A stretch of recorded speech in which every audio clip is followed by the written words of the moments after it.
Dr. Cola brushed her hair out of her face, growing increasingly frustrated at the constant noise. Oh, it had startled her when the alarms had first gone off, but now it was just an irritant. She had been relaxing. It was a shame that time had been so short since her recent promotion, but when was it not? The life of someone as important as she is should be. It wasn't her fault that someone got themselves hurt, so when she found a way to fix it, they owed her praise. It was her right as the best person in the room. Though, perhaps that line of thinking was a bit too arrogant even for her. This setback was just an irritation. After all, it threw a wrench in her plans that she hadn't prepared for. As she's making her way to the airstrip, she continues to ponder her situation. How can this be turned for her benefit? She can't just leave them, not yet. She hadn't done enough to help people. Not that it would bother her too much if a few named souls didn't make it to the evacuation. But it didn't feel like the right time to just pack up and leave yet. After all, she still needed to make up for the pain that had been caused in the past. Memories or not, she's sure that it's not yet over. She finds herself fidgeting with a pocket of her jacket. The button was coming off again, and the strings were beginning to pull. This only added to the irritation of the day, so it wasn't a surprise when a few minutes later she was frustratedly looking for something to use in snipping the pesky fibers free. Unfortunately, nothing was within easy reach, and to distract herself, she began rooting through her own pockets. Nothing of note. A few cards, her change, her ID, and a few small knickknacks. She froze. She'd forgotten the items from her bunk. The seconds stretched long as she considered whether or not to run back for them. The countdown from the irritating PA said she still had time, but that nagging emptiness bubbled in her stomach. There was no fear. Instead, it was a cold nothingness. She made up her mind, turning and running down the halls towards the medical bay. At the beginning, she had to wade through Foundation staff. Packed elbow to elbow, she shoved through the frantic personnel. Faces flashed before her. Some were recognized and others not. Yet she noticed uniforms almost as often, seeing many of her own medical staff in their recognizable suits and scrubs. As often, she noticed those of the General Security Division. They often accompanied their orange charges, but just as many of them were marked by their exosuit uniforms. These heavies flanked many of her fellow high-ranking officers, including their captain, Paragon. Realizing that the crowd was parting for those with guards, she pointed to a specific heavy standing beside their lieutenant, Orion, and shouted for the fool to hurry up and follow. The man nodded to his officer and took off after her. As he raised his heavy weapon, the crowd began to split, and Cola was finally able to make quick time, and soon found herself breaching the back of the crowd into the open space that marked the tail end of the evacuation.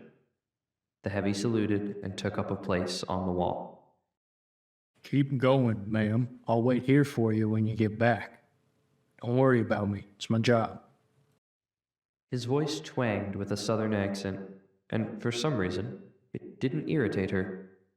She nodded and felt a genuine gratitude pushing up past the suffocating layer of nothingness. Then, she turned and ran.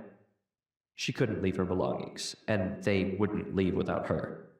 She was too important. She'd bought that right with the lives she'd saved. She was better than him, and so she deserved better. Her thoughts spun faster as she continued to run, no longer thinking about how frustrating the alarm was. Her focus was consumed by the ball lodged in her throat. She was better than him, and the universe owed her better. If they left, if the evacuation left, it would be a condemnation. She'd saved her fellows, and that meant they owed her their lives. Debts uncollected would be repaid. They had to be. It was the way the world worked. Her heart nearly froze as she realized what she'd been thinking. It was far too similar to him. The sides of her fought, pushing anger up to mix with the void in her stomach, turning the writhing mass into a churning mixture of madness. Still, she kept running. Barely thinking, she turned into the medical department and basically slid to a stop outside of her office. She spared a moment of her clumsiness to fumble with her keycard, pressing it firmly to the door, and it slid open as she cursed the design for being so slow. Thankfully, she'd considered a time such as this and had everything already packed away. Her rucksack bulged at the sides, but it would be fine. She hoisted it onto her shoulder, grunting at the weight, and gritted her teeth. It would be close, but she would never be left behind again. As she turned to leave the medical bay, the strap dug into her shoulder. It really was heavy, and she noticed it was slowing her down significantly. Frantically, she tried to get a better hold, hoping she could run just fast enough to make it to the evacuation. As she turned into the hall where she'd left her guard, she was surprised to find that he really was still there. He was hopping from foot to foot, clearly anxious about the deadline, yet when he saw her, he calmed. He hurried over to take her rucksack.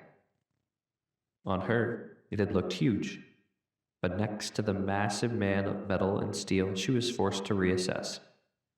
The guard hoisted up the bag and placed a hand firmly on her back, pushing her towards the door. He spoke to her as he did. Is there anything else, ma'am? The evacuation is already at full swing. They need us there as soon as possible. She thought for a moment, deciding how to voice what she was thinking. Nothing. We need to get out of here, and that means it's too late to reconsider. She couldn't see him, but she figured he agreed.